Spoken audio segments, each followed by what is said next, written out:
Hello दोस्तों, मैं हूं राघव और आप सभी को स्वागत करता हूं हमारे YouTube channel UGC net Hindi में।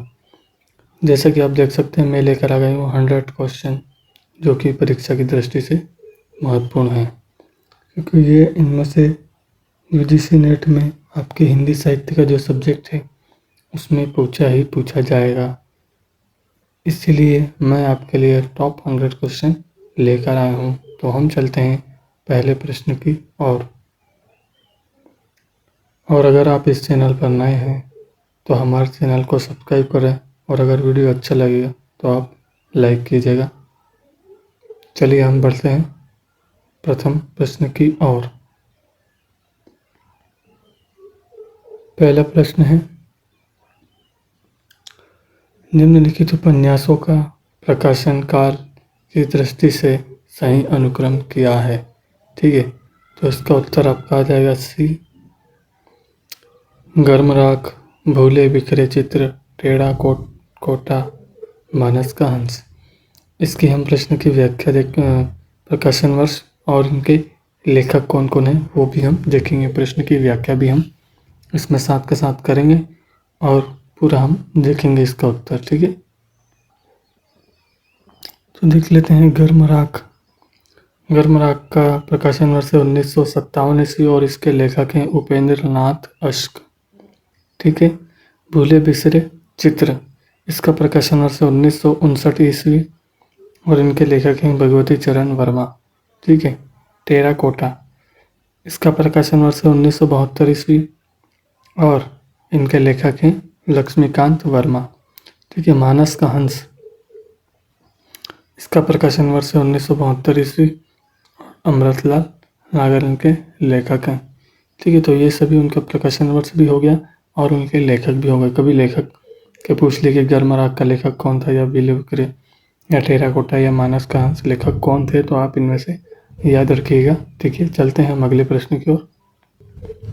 दूसरा प्रश्न हम देख लेंगे, प्रकाशन वर्ष के अनुसार निम्नलिखित संस्मरण कृतियों का सही अनुक्रम क्या है। ठीक है, तो इसका भी हम संस्मरण प्रकाशन वर्ष के आधार पर ही देखेंगे। तो इसका उत्तर आपका आ जाएगा डी। ठीक है, स्मृतिकर्ण, हम हशमत, लिख अलिख, वन तुलसी की गंध। ठीक है, तो स्मृतिकर्ण का प्रकाशन वर्ष है 1959 ईस्वी और इसके लेखक हैं सेठ गोविंद दास। हम हशमत 1977 ईस्वी इसका प्रकाशन वर्ष है और इसके लेखक हैं कृष्णा सोबती। लिख अलिख का प्रकाशन वर्ष है 1980 ईस्वी और इसके लेखक हैं भारत भूषण अग्रवाल। ठीक है, वन तुलसी की गंध, इसका प्रकाशन वर्ष है 1984 ईस्वी और इनके लेखक हैं फणीश्वर नाथ रेणु। ठीक है, तो इन जो संस्मरण हैं उनके कवियों के नाम भी आ गए। कभी कवियों के नाम पूछ ले तो आप लोग ध्यान रखिएगा और याद रखिएगा। ठीक है, तो चलते हैं हम अगले प्रश्न की ओर। निम्नलिखित संस्थाओं को उनके प्रवर्तकों के साथ सुमेलित कीजिए। ठीक है, तो ब्रह्म समाज, प्रार्थना समाज सुमेलित करना है तो हम इसका उत्तर देख लेते हैं सीधा। स्पष्ट उत्तर की व्याख्या देख लेंगे सीधा, है ना। ठीक है, 4 ऑप्शन दे रखे हैं। ब्रह्म समाज स्थापना वर्ष भी दे रखा है और प्रवर्तक भी दे रखे हैं, कौन कौन प्रवर्तक थे। तो आप स्थापना वर्ष भी ध्यान रखिएगा और प्रवर्तक भी ध्यान रखिएगा। इसमें पाँचों के प्रवर्तक दे रखे हैं। ठीक है, ब्रह्म समाज का है 1928 ईस्वी, इसके प्रवर्तक हैं राजा राम मोहन राय।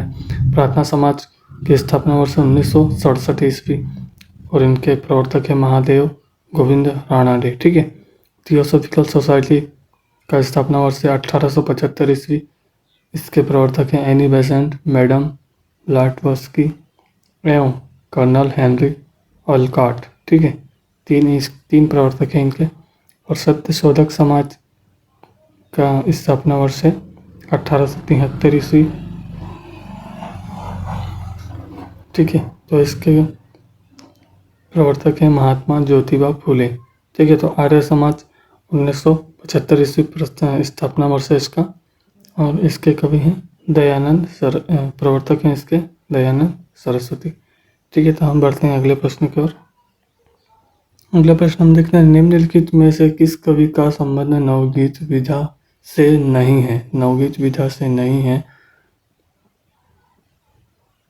तो इसका उत्तर आपका जाएगा बी, कवि गिरधर राठी।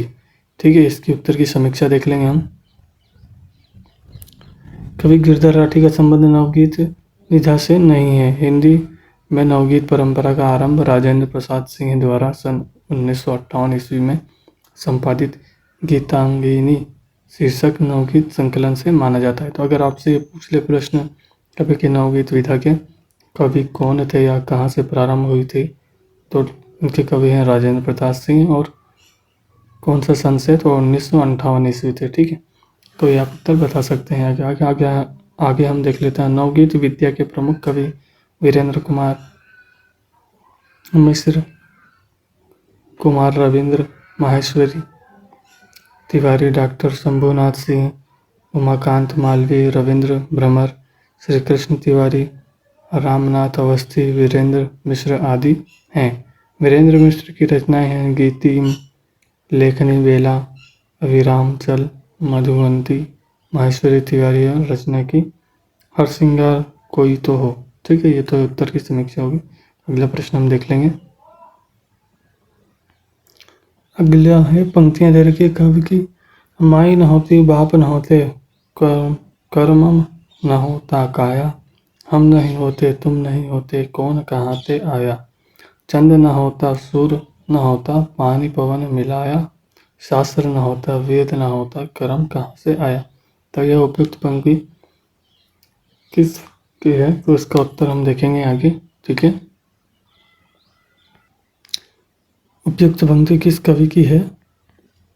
उपयुक्त पंक्ति किस कवि की है, तो उपयुक्त पंक्ति है, यह पंक्तियां हैं नामदेव की। ठीक है, प्रश्न नामदेव बिठोवा संत भी कहा जाता है, नामदेव को बिठोवा संत भी कहा जाता है। इन्होंने भक्ति के सगुण और निर्गुण दोनों मार्गों को अपनाए हैं, मतलब सगुण और निर्गुण दोनों मार्गों को अपनाए हैं।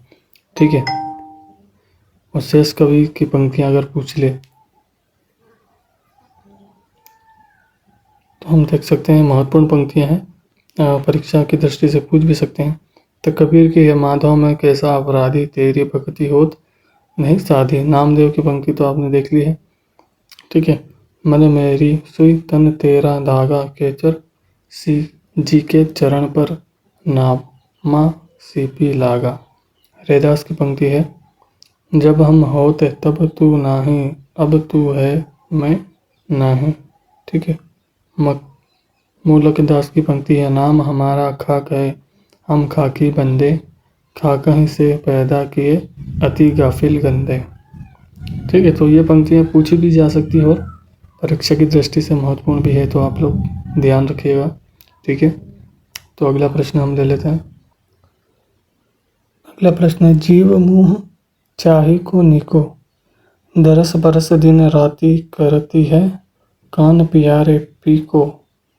उपयुक्त पंक्तियों में आचार्य रामचंद्र शुक्ल ने किस भाव की अभिव्यक्ति मानी है, तो इसका उत्तर आपका आ जाएगा सी, असूया भाव की। ठीक है, रामचंद्र शुक्ल ने असूया भाव की अभिव्यक्ति मानी है। निर्गुण भक्ति भाव सगुण भक्ति भाव से विपरीत धारा है। निर्गुण भक्ति भाव में ईश्वर की सत्ता को स्वीकार नहीं करते। और निर्गुण शाखा प्रमुख कवि कौन कौन है, ये भी देख लीजिए, कबीर, रैदास, जम्बनाथ, लालदास, दादू दयाल आदि। यह प्रश्न भी पूछा जाता है। और सगुण भक्ति धारा के कौन कौन से कवि हैं, तो वो भी देख लीजिए, सूरदास, तुलसीदास, मीरा, नंददास, कृष्णदास, परमानंद दास और कुंभदास आदि कवि हैं। और भी हम देख लेते हैं।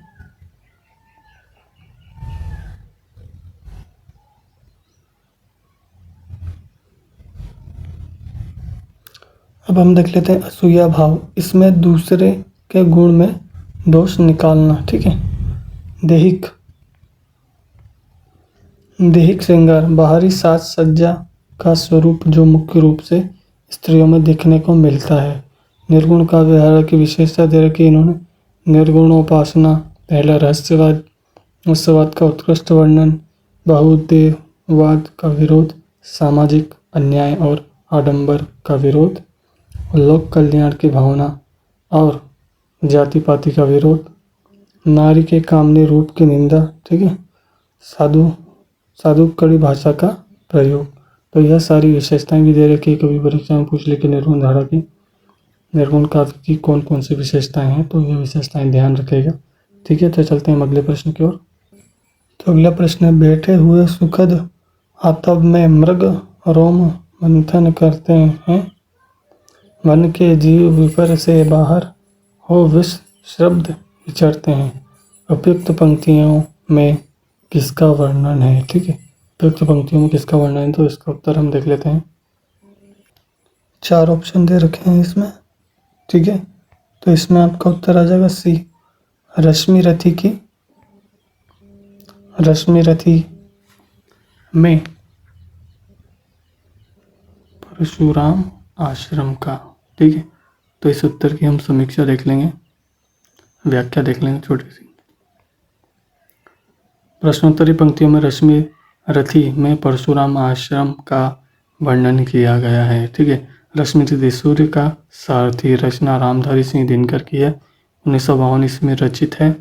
इसमें कितने सर्ग हैं, 7 सर्ग हैं। ठीक है, दिनकर को अधैर्य का कवि तथा डिप्टी राष्ट्रकवि भी कहते हैं। देखिए, प्रश्न अगर पूछ भी ले दिनकर जी के बारे में तो राष्ट्रकवि, डिप्टी राष्ट्रकवि कहते हैं। ठीक है, इनकी कृतियां कौन कौन सी है, तो रेणुका, ओंकार, सामधेनी, कुरुक्षेत्र, उर्वशी, रश्मिरथी, परशुराम की प्रतिज्ञा, इतिहास के आंसू। और इनका प्रकाशन वर्ष भी पूछे तो इनका प्रकाशन वर्ष भी दे रखा है, इसलिए आप नोटबुक कर लीजिएगा। आपको यह प्रकाशन वर्ष याद भी करना है और ध्यान रखिएगा, इसमें से भी प्रश्न पूछा जा सकता है। ठीक है, अगला प्रश्न हम देख लेंगे। विलक्षण बात यह है कि आधुनिक गद्य साहित्य की परंपरा का प्रवर्तन नाटक से हुआ।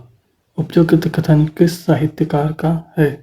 ठीक है, तो इसका उत्तर आपका आ जाएगा भाई रामचंद्र शुक्ल का है यह। विलक्षण बात यह है कि आधुनिक गद्य की परंपरा का प्रवर्तन नाटक से हुआ। उपयुक्त कथन रामचंद्र शुक्ल का है। हिंदी का प्रथम नाटक एवं उनके प्रस्तोता इस प्रकार हैं।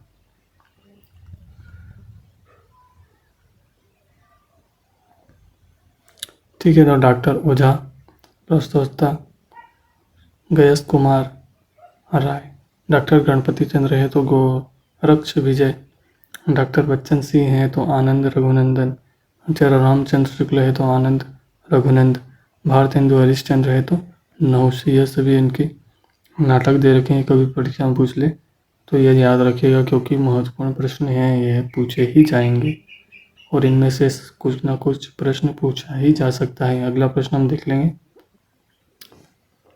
9 प्रश्न है। और अब तो हवा भी बुझ चुकी है और सारे इश्तहार उतार लिए गए हैं जिनमें कल आदमी अकाल था। ठीक है, उपयुक्त पंक्तियां किस कवि की है, तो इसका उत्तर आज आपका हो जाएगा धूमिल की।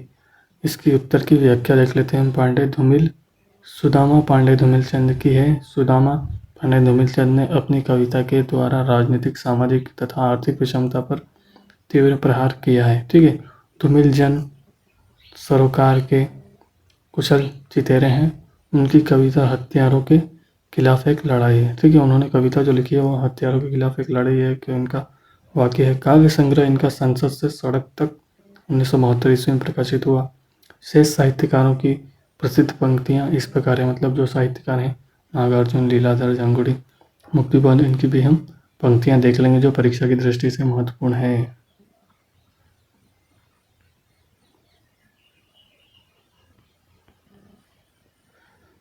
नागार्जुन की प्रसिद्ध पंक्ति देख लेंगे। कई दिनों तक चूल्हा रोया, कई दिनों तक चूल्हा रोया, चक्की रही उदास, कई दिनों तक कान्हे कुतिया सोई उसके पास। ठीक है, तो यह पंक्ति नागार्जुन की जो प्रसिद्ध है और परीक्षा में हो सकता है पूछ भी ले, तो आप लोग ध्यान रखिएगा, कोई से भी कहीं से भी प्रश्न पूछा जा सकता है। और ध्यान रखिएगा, अगर आप हमारे चैनल पर नए हैं तो हमारे चैनल को सब्सक्राइब कीजिए, ताकि हम इसी हिंदी साहित्य के पेपर तक हम इसी तरह की वीडियो आपके लिए लाते रहें महत्वपूर्ण क्वेश्चन की। ठीक है, अगला पंक्ति हम देख लेते हैं। मुक्तिबोध अब अभिव्यक्ति के सारे कतरे उठाने होंगे, तोड़ने होंगे मठ और गढ़ सभी। यह प्रसिद्ध पंक्ति है, मुक्तिबोध की पूछा भी जा सकता है। अगला कवि है लीलाधर जंगुड़ी। इनकी पंक्ति है, एक आदमी अभी मेरा एक शब्द लेकर मुझे तो गया, उसके मुंह में वह शब्द अभी भी गर्म हुआ होगा। ठीक है, तो यह पंक्तियां जो है महत्वपूर्ण है। तो अगला प्रश्न हम देख लेते हैं। मैं नीर भरी दुख की बदली महादेवी वर्मा का उपयुक्त गीत उनके किस काव्य संग्रह से संबंध है? तो इसका उत्तर आपका आ जाएगा सांध्य गीत। ठीक है, इसका उत्तर आपका आ जाएगा डी सांध्य गीत। व्याख्या देख लेते हैं हम प्रश्न की, उत्तर की। तो हम इस उत्तर की व्याख्या देख लेंगे। ठीक है, इसका उत्तर आपका आ जाएगा डी। ठीक है, मैं नीर भरी दुख की बदली पंक्ति महादेवी वर्मा की सांध्य गीत काव्य संग्रह से ली गई है। ठीक है, इनकी अन्य प्रसिद्ध पंक्तियां कौन, प्रसिद्ध रचनाएं, ठीक है, रचनाएं है तो निहार है, रश्मि है, नीरजा है। इनमें शेक्सपियरिस पुस्तक पुरस्कार मिला है इनको। सांध्य गीत है, यामा है, दीपशिखा है, सप्तपर्णा है, संधिनी, नीलांबरी, आत्मिका, दीप गीत, प्रथम आयाम, अग्निरेखा आदि इनकी अन्य प्रसिद्ध रचनाएं, मतलब ये प्रसिद्ध रचनाएं है और उनके प्रकाशन वर्ष भी दे रखे हैं। तो आप इसमें से नोटबुक कर लीजिएगा, नोट डाउन कर लीजिएगा। ठीक है, तो यह प्रश्न इनमें से भी पूछा जा सकता है। अगला प्रश्न हम देख लेंगे। निम्नलिखित आचार्यों को उनके कथनों से सुमेलित कीजिए। ठीक है, तो आचार्य दे रखे हैं और कौन कौन से कथन दिए हैं वो दे रखे हैं। तो हम इसका उत्तर देख लेते हैं सीधा। ठीक है,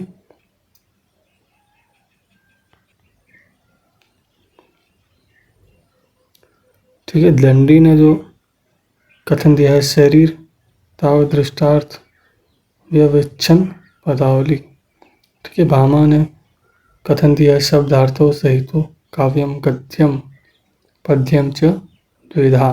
ठीक है, वामन ने दिया है, काव्य शोभाय कर्तारो धर्मा गुणा। ठीक है, सेमेंद्र ने कथन दिया है, अनुचित्य दयते नानान्यत्य रस भंगस्य कारणम।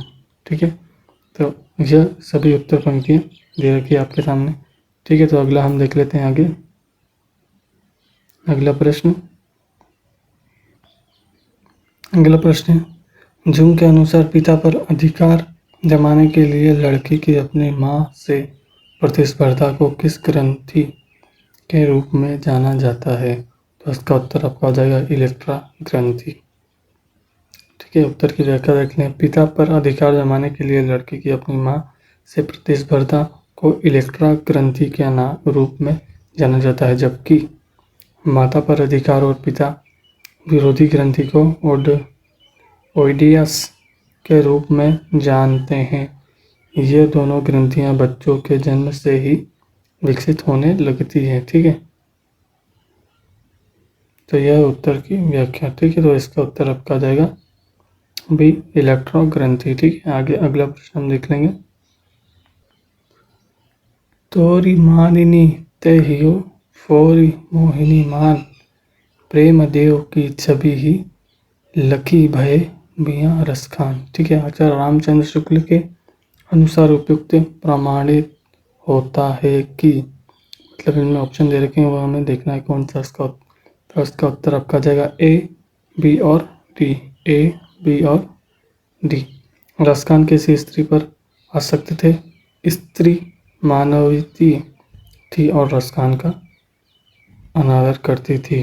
ठीक है, रसखान को भास हुआ कि जिस पर गोपियाँ मरती है उसी पर ध्यान लगाया जाए। ठीक है, तो इसका उत्तर आपका जाएगा बी। अगला प्रश्न हम देख लेंगे। तो हम उत्तर की थोड़ी सी व्याख्या देख लेंगे।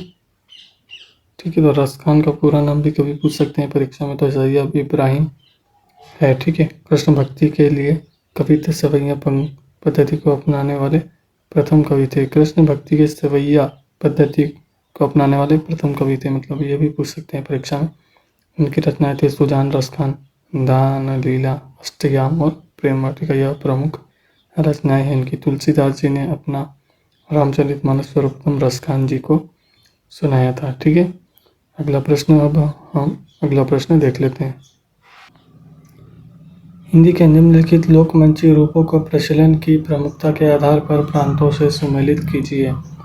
ठीक है, तो इसमें दे रखा है सांग, विदेशिया, माच और ख्याल। ठीक है, तो यह कहाँ की लोकमंच की प्रांतों की प्रमुखता के आधार पर प्रांतों से सुमेलित कीजिए। ठीक है, तो इसका उत्तर हम देख लेते हैं। सांग, सांग कहाँ की लोक मंचीयता का रूप प्रांत है, तो हरियाणा का है। ठीक है, विदेशिया कहाँ का है, तो बिहार का। माच कहाँ की लोक मंच का रूप है, तो मध्य प्रदेश का। और ख्याल कहाँ का है, तो राजस्थान का। ठीक है, तो अगला प्रश्न हम देख लेते हैं। ये हिंदी के प्रधान आचार्यों में माने जाते हैं और इनका भाषा भूषण अलंकार ग्रंथ एक बहुत ही प्रचलित पाठ्य ग्रंथ रहा है। ठीक है, तो रामचंद्र शुक्ल ने उपयुक्त बात किस रीतिकालीन कवि के विषय में कही है, तो इसका उत्तर आपका जाएगा महाराज जसवंत सिंह। उत्तर आपका जाएगा सी। ठीक है, उत्तर की व्याख्या देख लेते हैं हम। आचार्य रामचंद्र शुक्ल ने उपयुक्त बात रीतिकालीन कवि महाराज जसवंत सिंह के विषय में कही है। जसवंत सिंह मारवाड़ नरेश गजराज सिंह के द्वितीय पुत्र थे। भाषा भूषण ग्रंथ अलंकारों का पाठ्य ग्रंथ है।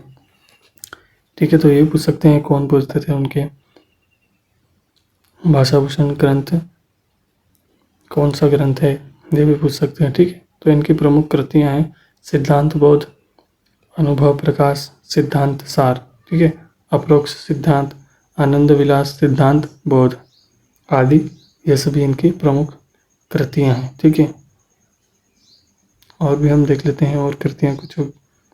मतीराम की रचनाएं, मतीराम की रचनाएं देख लेते हैं हम। फूल मंजरी, लक्ष्मण श्रृंगार, साहित्य सार, रसराज, ललित ललाम, सतसई अलंकार, पंचाशिका, व्रत कौमुदी। ये भी प्रश्न पूछ सकते हैं मतीराम की कौन कौन सी रचनाएं हैं। ठीक है, तो कहीं से भी प्रश्न पूछा जा सकता है, इसलिए हम उत्तर की व्याख्या भी कर रहे हैं और जो जिन जिन कवियों की रचनाएं या प्रकाशन वर्ष उपलब्ध है वो भी हम आपको करवा रहे हैं। ठीक है, तो अगला प्रश्न हम देख लेंगे। निम्नलिखित में से कौन सा कवि कृष्ण भक्ति धारा के कवियों में शामिल नहीं है। कृष्ण भक्ति धारा के कवियों में शामिल नहीं है, तो इसका उत्तर आपका जाएगा नाभादास। ठीक है, इसका उत्तर आपका जाएगा ए। नाभादास कृष्ण भक्ति धारा के कवियों में शामिल नहीं है। नाभादास किसके भक्तों की कवि हैं, तो राम भक्ति धारा के कवि हैं। ठीक है, कृष्ण भक्ति धारा के कवि कौन कौन थे ये भी हम देख लेंगे। नंददास, हरिदास, ध्रुवदास, सूरदास, कुंभनदास, परमानंद दास, कृष्णदास, गोविंद स्वामी और द्वित स्वामी, चतुरदास, रसखान, मीरा और रहीम, यह सभी कृष्ण भक्ति धारा के कवि हैं। ठीक है, और राम भक्ति धारा के कवि कौन कौन हैं, तो यह भी हम देख लेंगे। और रामानंद, अग्रदास, तुलसीदास, नाभादास, नरोत्तम दास, विष्णुदास, नरहरिदास, ईश्वरदास। तो यह प्रश्न पूछ सकते हैं राम भक्ति धारा के कवि कौन है, कृष्ण भक्ति धारा के कवि कौन है, तो यह सारे कवि हैं जो कृष्ण और राम भक्ति धारा के हैं। तो इसमें से भी प्रश्न पूछा जाएगा और घुमा के प्रश्न पूछ सकते हैं, तो यह सब आप नोट डाउन कर लीजिएगा। अगला प्रश्न हम ले लेते हैं। अपभ्रंश के जो नमूने हमें पद्यों में मिलते हैं वे उस काव्य भाषा के हैं जो पुरानेपन के कारण बोलने की भाषा से कुछ अलग बहुत दिनों तक आदिकाल के अंत क्या उसके कुछ पीछे तक पोथियों में चलती रही। उपयुक्त कथन किसका है, तो यह कथन है रामचंद्र शुक्ल का। ठीक है, आचार्य रामचंद्र शुक्ल का। तो हम उत्तर की व्याख्या देख लेते हैं। आचार्य रामचंद्र शुक्ल का है हिंदी साहित्य का इतिहास। 1929 ईस्वी में आचार्य रामचंद्र शुक्ल वाला हिंदी शब्द सागर की भूमिका के रूप में प्रकाशित हुआ। शुक्ल जी का इतिहास अध्ययवादी पद्धति पर लिखा गया है। ठीक है, अपभ्रंश को आचार्य रामचंद्र शुक्ल ने प्राकृताभ्यास कहा है। ठीक है, आगे हम देख लेते हैं।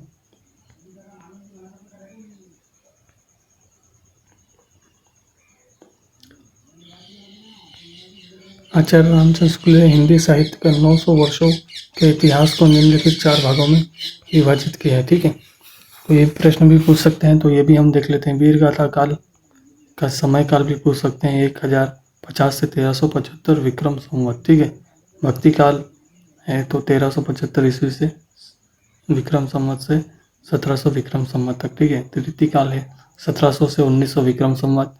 गति काल है 1900 से 1984 विक्रम संवत तक। ठीक है, तो इनमें से भी पूछा जा सकता है वीर काल का समय क्या था, भक्ति काल का, रीति काल का, तो आप इसमें से ध्यान रखिएगा और याद कीजिएगा। ठीक है, तो अगला प्रश्न हम देख लेते हैं। निम्नलिखित रचनाओं को उनके रचनाकारों के साथ सम्मिलित कीजिए। ठीक है, प्राकृत, प्रकाश, श्रावकाचार, प्रबंध, चिंतामणि और कुमारपाल प्रतिबोध। ठीक है, तो इसका उत्तर हम देख लेते हैं सारी पंक्तियों को मिलाते हुए। प्राकृत प्रकाश का है रचनाकार हैं वर रुचि। श्रावकाचार किसकी रचना है तो देवसेन की। प्रबंध चिंतामणि किसकी रचना है तो जैनाचार्य मेरुतुंग की। कुमारपाल प्रतिबोध किसकी रचना है तो सोमप्रभ सूरि की। कुमारपाल रचित रचना है तो हेमचंद्र की। ठीक है, तो इसने पांचों रचनाकारों की रचना इसमें मिलान कर दी है और यह इसका उत्तर है। ठीक है, अगला प्रश्न हम देख लेंगे। यही सच है कि कहानीकार कौन है, तो इसका उत्तर आपका आ जाएगा मनु भंडारी। उत्तर आपका सी आ जाएगा। ठीक है, इस और कवियों की हम रचनाएं देख लेंगे, कौन कौन सी रचनाएं कौन कौन कवियों ने की है। ठीक है, इस उत्तर की व्याख्या भी हम देख लेते हैं। यही सच है कहानीकार शेष निषद दृष्टांत। ठीक है, कहानीकार कृष्णाशोक्ति, इनकी कहानियां भी देख लेंगे हम। यारों के यार, सिक्का बदल गया, ए लड़के मित्रों, मर जानी। ठीक है, कुशा प्रियवंदा की कहानी देख लेंगे हम। वापसी, जिंदगी और गुलाब फूल, फिर बसंत आया। मनु भंडारी की कहानी यह सच है, मैं हार गई, त्रिशंकु कितने कह दें, टुकड़ा टुकड़ा आदमी समागम। ठीक है, चित्रा मुदगल, जहर ठहरा हुआ लाक्षाग्रह, अपनी वापसी, जगदम्बा बाबू आ रहे हैं। ठीक है, ममता कालिया की कहानी है तो छुटकारा, सीट नंबर 6, बोलने वाली औरत और मुखौटा। तो यह सभी कवि जो है, इनकी रचनाएं भी मैंने आपको बता दी है। कभी कहानियाँ पूछ ले तो आप इसमें से ध्यान रखिएगा, यह महत्वपूर्ण कहानियाँ हैं जो परीक्षा की दृष्टि से महत्वपूर्ण है, पूछा भी जा सकता है। अगला प्रश्न हम देख लेंगे। निम्नलिखित ग्रंथों को उनके रचयिताओं के साथ सम्मिलित कीजिए। ठीक है, कौन किस रचनाकार ने कौन सा ग्रंथ लिखा है वो हम देख लेंगे। इसका उत्तर सीधा हम आपको मिलान करके बता देते हैं। ठीक है, ठीक, तो क्या पहला है पेरी इप्सुस, यह रचनाकार है इनके लॉन्जाइनस। ठीक है, द सेक्रेट वुड, इसके रचनाकार है टी.एस. एलियट। पोइटिक्स के रचनाकार है अरस्तु। बायोग्राफिया लिटरेरिया के रचनाकार है कॉलरिज और लिरिकल बैलेट्स के रचनाकार है विलियम वर्ड्सवर्थ। ठीक है, अगला प्रश्न हम देख लेंगे। हिंसा नल से शांत नहीं होता, हिंसा नल, उपयुक्त ध्येय वाक्य का संबंध किस काव्य रचना से है। ठीक है, तो इसका उत्तर हम देख लेंगे। तो ठीक है, उत्तर की हम व्याख्या देख लेते हैं। हिंसा नल से शांत नहीं होता, हिंसा नल उपयुक्त ध्येय वाक्य से अवतरित जो सिया राम शरण गुप्त द्वारा रचित रामधारी सिंह दिनकर को ओज और पौरुष का कवि कहा जाता है। आधेय का कवि तथा डिप्टी राष्ट्र कवि भी कहते हैं। देखिए, ये प्रश्न फिर वापस दोबारा रिपीट व्याख्या में आ चुका है। अब कृतियाँ देख लेते हैं हम कौन कौन सी करते हैं। प्रणभंग, रेणुका, हुंकार, सामधेनी, कुरुक्षेत्र, उर्वशी, मिट्टी के और अर्धनारीश्वर, रेती के फूल, इस संस्कृति के 4 अध्याय। ठीक है, मैथिली शरण गुप्त हरिगीतिका छंद के बादशाह नाम से जाना जाता है। अब इनकी कृतियाँ देख लेते हैं हम कौन कौन सी कृतियाँ हैं। कृतियाँ देख लेंगे। रंगभंग, भारत भारती, साकेत, यशोधरा, जयद्रथ वध, यशोधरा, झनकार, अनघ्य, जय भारत, विष्णुप्रिया, जयशंकर प्रसाद की झारखंडी उपनाम से प्रसिद्ध रचना है। अगला प्रश्न हम देख लेंगे। काव्य भाषा के संदर्भ में निम्नलिखित में से कौन सी मान्यता वर्ड्सवर्थ की नहीं है, तो इसका उत्तर आपका आ जाएगा बी, भाषा में मिथक और बिंबों का प्रयोग होना चाहिए। ठीक है, तो इसके उत्तर की व्याख्या देख लेते हैं। भाषा में मिथक और बिंबों का प्रयोग होना चाहिए। काव्य भाषा के संदर्भ में वर्ड्सवर्थ की मान्यता नहीं है। विलियम्स वर्ड्सवर्थ का जन्म, कभी पूछ ले, विलियम वर्ड्सवर्थ का जन्म कहाँ हुआ, किस सन में हुआ था? 1770 ईस्वी और इंग्लैंड में हुआ। इनका प्रथम काव्य कौन सा है? तो एन इवनिंग वॉक एंड डिस्क्रप व स्केचेज स्केच। ठीक है, सन 1793 ईस्वी में प्रकाशित हुआ। वर्ड्सवर्थ के अनुसार कविता प्रबल भावों का सहज उच्छलन है। ठीक है, तो यह इनका एक वाक्य है। ठीक है, तो अगला प्रश्न हम देख लेते हैं। कहानी इतिवृत्त हो तो है, यानी उसमें स्थिति से स्थानांतर अर्थात जीवन गति होनी चाहिए। काल का कुछ स्पंदन, कुछ तनाव अनुभव हो, वही तो कहानी का रस है। ठीक है, तो इसका उत्तर आपका आ जाएगा, इसका उत्तर आपका आ जाएगा ये जैनेन्द्र कुमार की है। किस लेखक के हैं? तो जैनेन्द्र कुमार का है। इस उत्तर की व्याख्या हम देख लेंगे आगे। ठीक है, व्याख्या और अन्य कवियों की रचनाएं भी देख लेंगे हम। जैनेन्द्र कुमार की रचना है तो फांसी, वातायन, दो चिड़िया, पाजेब आदि। ठीक है, राजेंद्र यादव, लक्ष्मी, देवताओं की मूर्तियाँ, खेल खिलौने, जहाँ कैद है, अभिमन्यु की आत्मकथा, छोटे छोटे ताजमहल। ठीक है, यशपाल की रचना है तो पिंजरे की उड़ान, ज्ञान दान, अभिशप्त, तर्क का तूफान, वो दुनिया, फूलों का कुर्ता। ठीक है, इलाचंद जोशी की रचनाएं हैं तो धूप रेखा, दिवाली और होली, आहुति, खंडहर की आत्माएं आदि। ठीक है, तो यह सारी रचनाएं हैं तो इनमें से भी प्रश्न पूछे जा सकते हैं। ठीक है, अगला प्रश्न हम ले लेंगे। महावीर प्रसाद द्विवेदी की निम्नलिखित रचनाओं में से आलोचना विधा की रचना कौन कौन सी है? ठीक है, तो इसका उत्तर आपका आ जाएगा डी, कालिदास की निरंकुशता, कालिदास और उसकी कविता। ठीक है,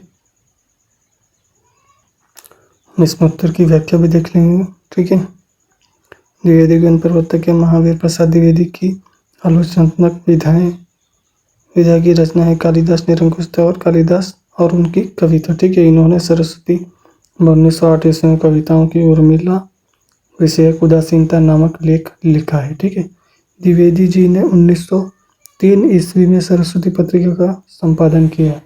1903 ईस्वी से इन्होंने पत्रिका का संपादन चालू कर दिया था। तो यह प्रश्न भी परीक्षा में पूछा जा सकता है। ठीक है, तो अगला प्रश्न हम देख लेंगे। अभिनव गुप्त के अनुसार, ठीक है, पंक्तियां दे रखी है तो कौन कौन सी पंक्तियां हैं? तो इसका उत्तर आपका आ जाएगा ए और सी। मानव मन में वासना रूप में स्थित स्थायी भाव का साधारणीकरण होता है और साधारणीकरण की अवस्था में प्रेक्षक स्वयं पर के बंधन से छूट जाता है। ठीक है, साधारणीकरण जो सिद्धांत अभिनव गुप्त ने दिया था। ठीक है, तो इस उत्तर की हम व्याख्या देख लेंगे।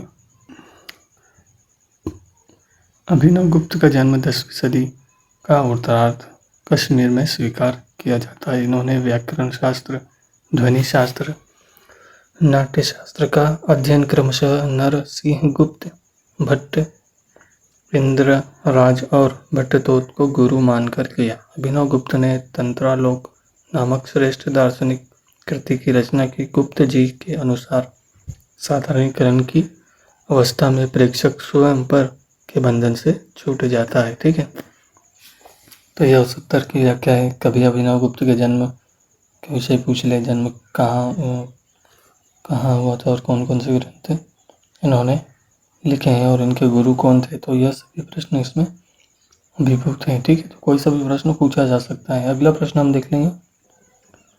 निम्नलिखित रचनाओं को उनके प्रकाशन काल से सुमेलित कीजिए। ठीक है, तो इसका उत्तर हम देख लेंगे। इसका उत्तर देख लेते हैं हम। मोहन राकेश की डायरी, इसका प्रकाशन वर्ष 1985 ईस्वी और रचनाकार कौन है? तो मोहन राकेश। ठीक है, डायरी के कुछ पन्ने, इसका प्रकाशन वर्ष 1940 ईस्वी और घनश्याम दास बिडेला ने इसके रचनाकार हैं। ठीक है, मेरी कॉलेज डायरी, तो इसका प्रकाशन वर्ष 1958 ईस्वी। ठीक है, और इसके कवि हैं धीरेन्द्र वर्मा। ठीक है, एक कार्यकर्ता की डायरी 1972 ईस्वी। ठीक है, तो इसके कवि हैं सीताराम सेक्रेटरी।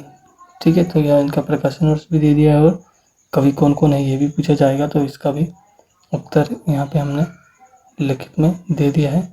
तो कोई सा भी प्रश्न इसमें से पूछ सकते हैं, इनके रचनाकार कौन है, तो आप उत्तर दे सकते हैं। ठीक है, अगला प्रश्न हम देख लेंगे।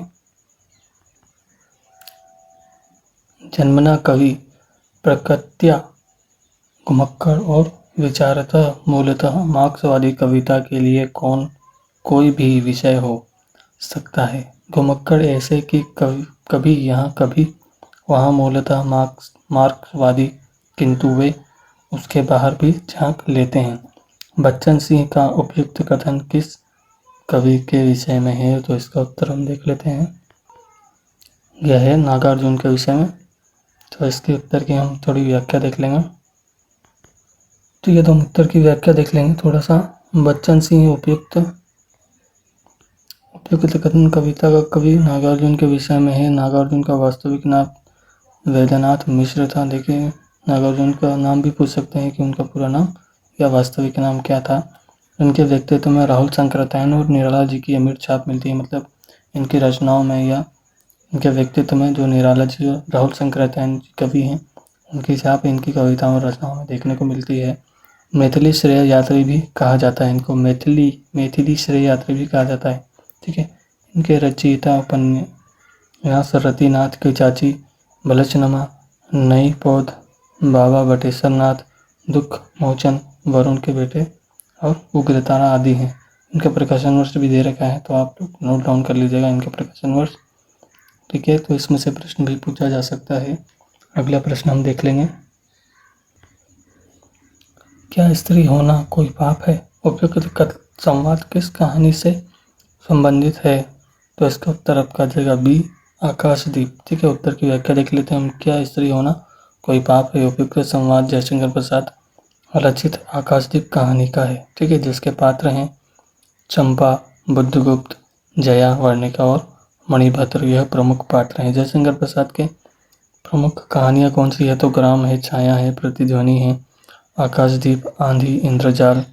प्रसाद जी के नाटक सज्जन, कल्याणी, परिणय, करुणालय, प्रायश्चित, राजश्री, विशाख, अजातशत्रु और जन्मेजय का नागयज्ञ। मतलब यह आकाशदीप की रचना इसमें भी दे दिया है आपको कि कौन कौन से पात्र थे, वो भी बता दिए हैं और कहानियाँ और नाटक भी बता दिए हैं। तो यह प्रश्न पूछा भी जा सकता है और इनके प्रकाशन वर्ष भी दे रखे हैं इनमें, तो आप लोग नोट डाउन कर लीजिएगा, क्योंकि प्रकाशन वर्ष का प्रश्न तो पूछा ही जाता है, इसलिए ध्यान रखिएगा। अगला प्रश्न हम ले लेते हैं।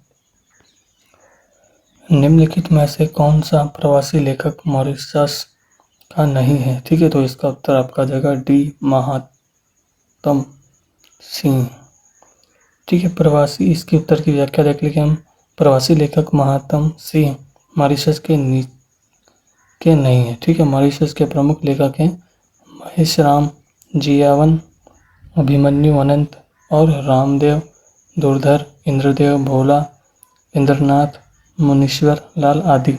यह कवि प्रवासी लेखक के कवि हैं। तो यह प्रश्न पूछा जा सकता है कि प्रवासी लेखक के कवि कौन है, तो इसमें अलग अलग उत्तर दे रखे हैं। ठीक है, और इनके प्रमुख उपन्यास भी देख लेंगे हम। नदी बहती रही, आंदोलन, एक बीघा प्यार, जग गया सूरज, तपती दोपहरी, लाल पसीना, कुहासे का दायरा, लपटों की बेटी। ठीक है, तो यह इनके प्रकाशन वर्ष के साथ दे रखा है, तो आप लोग नोट डाउन कर लीजिएगा, क्योंकि इसमें से भी प्रश्न पूछा जा सकता है। अगला प्रश्न हम ले लेंगे। निम्नलिखित में से कौन सी रचना अग्रदास की नहीं है? ध्यान मंजरी, कुंडली, आराम, ध्यान मंजरी और रूप मंजरी। तो इसका उत्तर आपका आ जाएगा रूप मंजरी। ठीक है, इसके उत्तर की व्याख्या देख लेते हैं। रूप मंजरी अग्रदास की रचना नहीं है। ठीक है, रूप मंजरी किसकी रचना है? तो नंददास की रचना है। नंददास की कृतियां हैं तो रास पंचशई, सिद्धांत पंचशई, मान मंजरी, विरह मंजरी, अनेकार्थ मंजरी, दान लीला, मान लीला, ज्ञान मंजरी, श्याम सगाई, भंवर गीत, सुदामा चरित, रस मंजरी आदि है। इनके विषय में उक्त प्रसिद्ध है और कवि गढ़िया नंद दास जड़िया, जबकि ध्यान मंजरी कुंडलिया, राम ध्यान मंजरी और अग्रयास